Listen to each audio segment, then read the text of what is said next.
have you ever been? Had you ever been to Detroit at all? And if you have, do you have any experiences this year? Yeah, we was in Detroit. This was actually my first time in Detroit. We went back in, I believe, was it April? I believe it Mhm. was there. We was there for like about 10 days. Oh man, we had so much fun. We was at the Motor City Hotel. Oh, Amazing. okay, cool, Yeah. cool. And now let me dig into the character a little bit. In your words, how would you describe your character, K-9? Oh, he's ruthless, man. Gangster from the Ruthless Projects, which we know is grimy. But he's about family, he's about loyalty, honesty. But he's just somebody you don't want to mess with his money. He got the money, he got the jewelry, he got the women, Mm. everything. People looking up to drug dealers, if that's what you're saying. Right, If you're looking up to drug dealers, that's somebody you want to be. right. I got you. I agree. Uh, was there any kind of preparation you made going into this role? Like, did you have to look in documentaries or get caught up on, the dope boy swagger? You know what I Oh, mean? Tell me a little yeah, bit. yeah. Well, I'm originally from Brooklyn, New York, so I'm Okay. around the bad boys out there, and Mm-hmm. in the research I did with my coach Sheik from Sheik Studios, we Mm-hmm. started to look at a lot of YouTube videos, Google. Mm-hmm. Originally, when I didn't know anything about K-9, whose real name is Dog, I um I actually just started before I knew about him. Oh, excuse me, sorry about that. Someone's at the front door. Sorry about That's all right. that. That's a doorbell. All right. Before I got the information on K-9, we started to look at YBI, who was Oh, okay. the first right African American crime family out there. So I Mm-hmm. started to base my research on that, the cartels as well, Mm-hmm. the Colombians. Started to base that and trying to get a foundation of K-9, and then Mm-hmm. once I got the information from the executive producer Heather, then that's when I was like, okay, what we was working on was similar to what he was about. And Right. that's the preparation that I started out with and listening to DMX every day. Mm, The okay. lyrics that DMX was saying, Dog was living his life. K-9 was living his life at that time. So that helped me prepare for the character. Got you. Uh, you start off ruthless right away because that first episode, you have the whole shooting incident outside of Saint Cecilia. Now, another Detroit question: were you familiar at all with Saint Cecilia prior to filming? I wasn't, but once they started talking about the name, everybody's like, oh, in front of St. Yeah. Cecilia, it's a big landmark out there. And Mhm. one of the photos that's circulating with me, Meech, 50 Cent, a couple of us of the main cast, that picture circulating out there, we took that picture in front of St. Cecilia Gym because Mhm. that was a landmark. So everybody wanted to be a part of this photo. Got you. Got you. Yeah, Saint Cecilia definitely easily, I guess it would be. I know what LA has the Rucker. I forgot what's in New York, but that's Well, our no, version. actually, New York got the Rucker. Oh, New York got the Rucker. I Yeah, New forgot. York got Rucker. I got it backwards, but Yeah, I now forgot you good, about you that. good.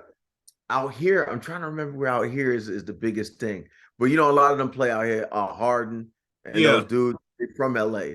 I just don't the remember Drew League. They have the Drew League, and Drew League. That's what it is. yeah, Yes, yeah. they come out there. So What you know yeah. about basketball? You got some skills out there. Nah, my son is a hooper, so I Oh, you nice, know. nice. Okay. I used to hoop But myself, so you know. okay, so how was that? You playing the you playing the hood coach in Yeah, those yeah, they used to call them dope boy games, yeah, yeah, you know. yeah, So you yeah. playing the hood coach in Saint Cecilia. You got your squad going against a different squad. How was that experience? Oh man, that was fun. Just because I grew up playing basketball, so that's to be in that Mm, element. It was amazing, and watching the young kids go up and down the court. I'm really coaching, run this play, this, that, and the third, and so pretty much that while that was happening, they're just getting the overall atmosphere of the scene, and I'm actually really coaching, and I'm actually telling them, okay, you're gonna shoot. I had them practicing. I need you to dunk. I need you to shoot mm. and just to see who was going to take that last shot. So I was able to actually choose the person to shoot the last shot. And the young man who hit the last shot, that was a perfect shot for him. Oh, nice, nice, nice. We fast forward a little bit into the series, and you send little Meech on a mission. You send him on a mission to basically send him to get a body for you. And while he's getting that body, he notices this guy is having relations with your girl. But that doesn't interest you as much, other than him not completing the mission in which you gave him, which was to bring him back alive. Can you give us a little bit a little bit of insight into the character mindset of that? Yeah, so the mindset is it's just like I'm testing Meech. I want to see if you can Mm-hmm. exactly follow instructions that I need you to do, and this Mm-hmm. is how it can be. We can go further in the business. Just Right. like think about what K-9 did in the first episode, right? He Mm-hmm. sent them with the drugs, and he was about to go on a plane. Once he seen the dog drugs, the drug Mm-hmm. dogs, that's what they call them. He turned Right. around and bucks. So you Mm-hmm. had an option here of you had to figure out a way to bring Travis outside of this house any way you can and bring him back alive. Mm-hmm. Nobody told you to bring B Mickey, and B Mickey's a shooter, right? So Right. you bring a Right. shooter, you know what I mean? You can't bring a shooter in. So now, Right. so you already made that mistake. If he'd have went there by himself, he probably would have thought on his feet and figure out a way to get Travis back to K-9 alive, because Mm-hmm. that's really what it was about. And I know I got a lot of stuff on Twitter and Instagram like, why you didn't give me to work? But he didn't complete the mission, right? He didn't complete the mission. Now, why do you think the character wasn't invested into the aspect of his him being cheated on, essentially? You know. Well, I believe that K-9 kind of already know what's going down with Peaches, because you got to think about it, right? Okay. In episode 2, he's saying, "Yeah, she solidifies deals for me," right? So he Right. knows it's not just about her being able to speak different dialects, right? Mm-hmm. He knows what's going down. She's a beautiful Gotcha. woman. Okay. I Mm-hmm. need you to get it done. Just K-9 just doesn't need to know what's going down. Just get this deal done. Mm-hmm. Don't make K-9 out there looking stupid. That's basically what it is. Right. Gotcha. Now we fast forward to two, because I've been able to see the whole series. Now, the two big significant things that happen after that is one, K9. It seems like K9 intentionally poisons his own connect with the cartel. You know, it seems like he messed that up, Uh-huh. and also he willingly, almost like he passes the baton to Meech, Right, and which right. in watching that, it does seem uncanine like, but he willingly did it. And then last thing, he didn't snitch. He Right. was, as Officer Brian says, he'll tell on everything and everybody, but he won't say nothing about Meech. Yeah.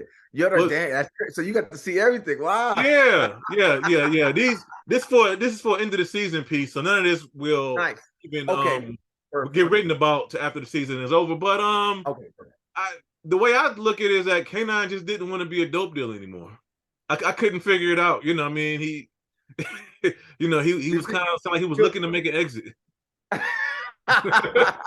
What um, you I don't know if he felt he needed to make an exit. I just felt that he was like, you know what, can I feel he taught everything that he needed to Meech, and at this point, Meech did what he had to do to get to the level as K-9, right? mm-hmm. So he's like, you know what, you do your thing.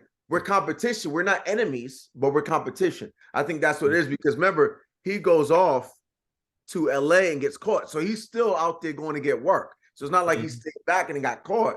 He went Right, out to right, I LA and got then he got you. caught. So he just figured out, hey, okay, you're gonna be a boss now. So now it's K-9, it's Meech and Boom, right? So now Mm-hmm. you're on one level. K-9 and Boom was on the same level. You could say Pat. That's true. Meech, you at the table now. So it's pretty much K-9 is solidifying him. You're at the table now, but K-9 was the biggest boss out of Pat, Boom, Right. boss. And now Meech, you can sit at the table. You're not necessarily bigger than K-9, but you can sit at the table now. Got you. You said you spent 10 days in Detroit. Yes. Anything else you remember, small or big, from that time period? Was that the only time you were here in filming during the second season? Yes, that's the only time. So what I can remember is Mm-hmm. just us just having fun, man. Mm-hmm. After, like, we would be up till 5 a.m. in the morning. We'd be Mm-hmm. playing cards, we'd be out having a good time, having a couple drinks here and there. Mm-hmm. K-9 don't drink, but I right? Right. But yeah, it just got us close tight cast and crew out there. We really got close. So just us getting together. We went to different lounges. I forget the name of the lounge. That was pretty good. It was on a Sunday that we went there. That's mainly what we did. I didn't really do much outside of focus on being there with the cast because I just wanted to be so ingrained with the work that I was just focused on K-9 and just being there with the cast and enjoying our time. Because coming from playing basketball, you said your son is a baller, right? Yep. Someone know if he's going away and he's going to like a different city, a different town to play basketball, when you're away with your team, if you feel like you're against the world. So that's how we feel, right? We're all there. It's just us, and it's us against the world.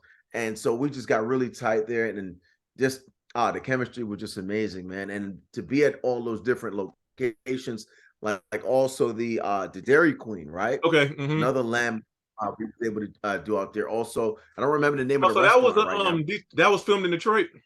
Yep, that's what. Okay, I didn't know that. Okay. Yeah. Thank you. Also, the restaurant scene that I had in episode 1 as well, when I'm talking to Cena. Yeah, that was that's a landmark. So all that stuff I was saying, Barry Gordy and stuff, that was actually true.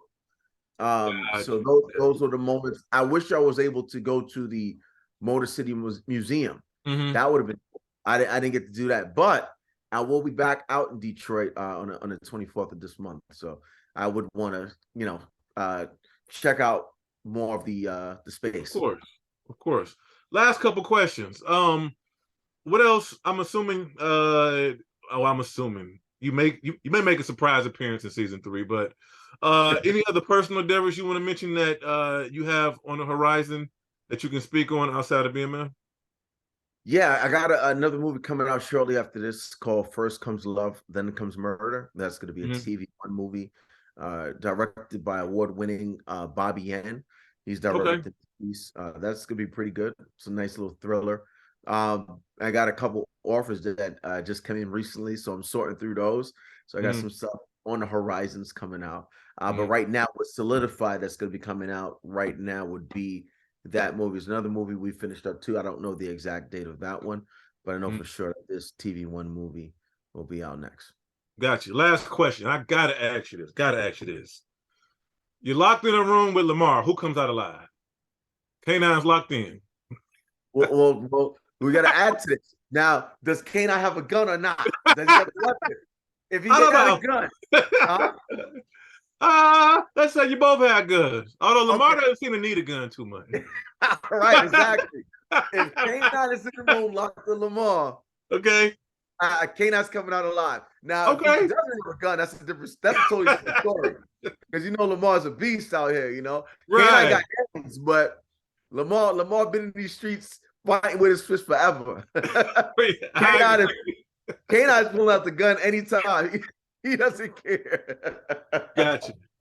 Well, okay, Ryan. I greatly thank you for your time, and like I said, I've really enjoyed your character throughout the whole season. Enjoyed your performance, all the scenes. Like I thought from that Saint Cecilia scene from the first episode, that really set the tone for who you were and what you were about in the rest of that season.